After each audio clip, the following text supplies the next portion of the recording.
Hi everybody, welcome back to Major Misconduct. I'm the Major Scott Taylor. That's the Misconduct Curt Keelback. We are live at the Sal's on Leela in Winnipeg, Manitoba. And I want to know what you think about the trade deadline coming up on Monday. There's talk about Rick Nash probably being moved to the New York Rangers or the San Jose Sharks. General Manager Brian Burke in Toronto says he does not have a deal on the table to acquire Rick Nash, and I think generally they've said that the Toronto Maple Leafs don't have enough to trade for him. New York does, apparently San Jose does.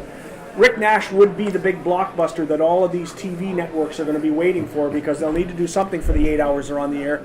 They're on more than that. You know what I saw yesterday? I saw Sportsnet advertising that on Sunday night they're going to have what do they call it? A preview of the trade deadline day. Now, I don't know what 8 o'clock in the morning is if it isn't a preview, but they're doing a preview the night before. So basically, this is the most overrated event of all time on Canadian television. Between TSN and Sportsnet, they go way, way overboard. Well, I'm not so sure. There might be one or two trade.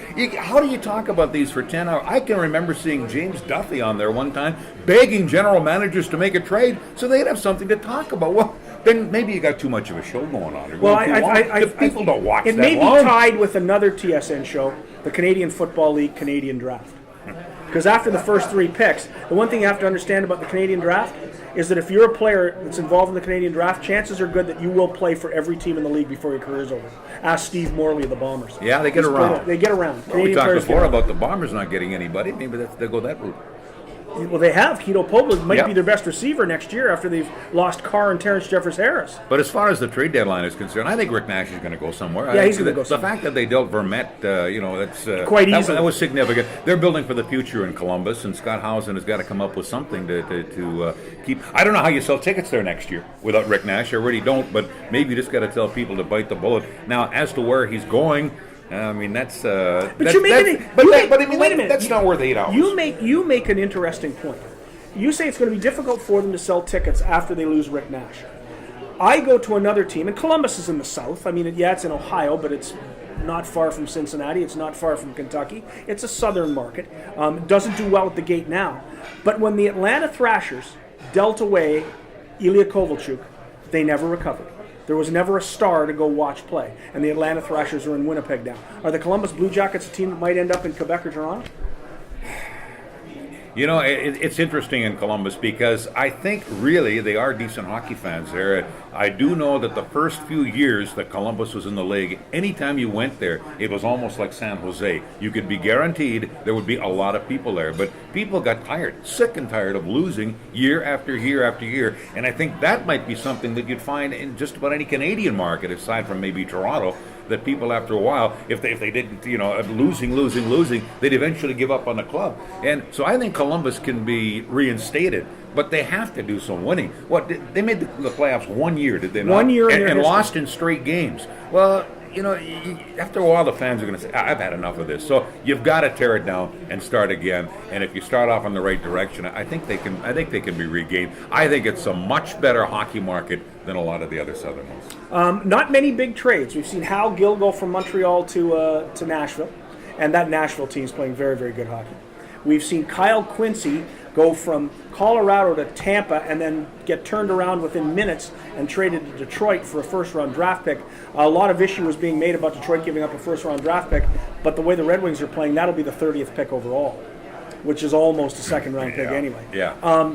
So that wasn't a big deal. That's another thing about Kyle the Red Wings. Quincy, Antoine Vermette, Hal Gill, nothing big has happened. They're interesting trades for about a minute's worth of talk. How do you make an 8-hour show of it? Well, you don't, but of course Brian Burke will fill some of the airspace because he'll have something to say.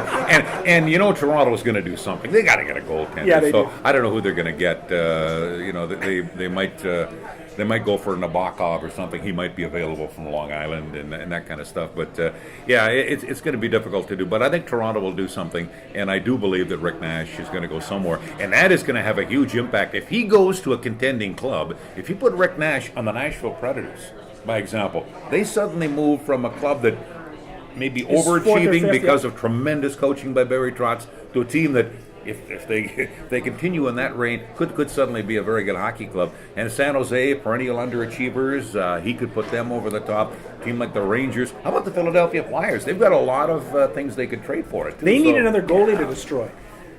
Yeah. They could go get Vauclin, Yeah, make him that's worse true. than he is. That's true. Oh, wow. Their goaltending. If they had goaltending, again, we're saying this again about the Philadelphia Flyers. If they had goaltending. Another player I find interesting in Columbus is Jeff Carter. There's talk about moving Jeff Carter because they don't want to pay that big salary anymore. Jeff Carter had 3 goals the other night. They won a hockey game, played extremely well, beat San Jose, looked good doing it. Jeff Carter was brilliant.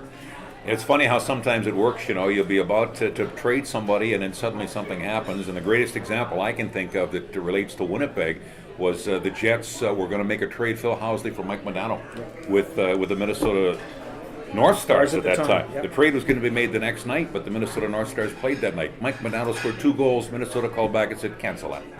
Yeah, that's the kind of thing that happens to these poor guys who are going to spend 8, 10, 12 hours on television on Monday. And that was going to be Modano and Solani together. Wow, that would have been fun. Woulda, coulda, shoulda. And there'll be a lot of that talk on Monday as well. Trade deadline is Monday. We will be watching, but I don't know what we're going to see when we come back. I'm not going to watch. We're going to talk about I'll tune in every once in a while. How can anybody watch that all day? That'd be wallowing. It's leisure time. Take Monday off. This is Major Misconduct. We're live from the Sal's on Leela. I'm Scott Taylor. He's Curt Keelback. We'll be back with the National Football League right after this.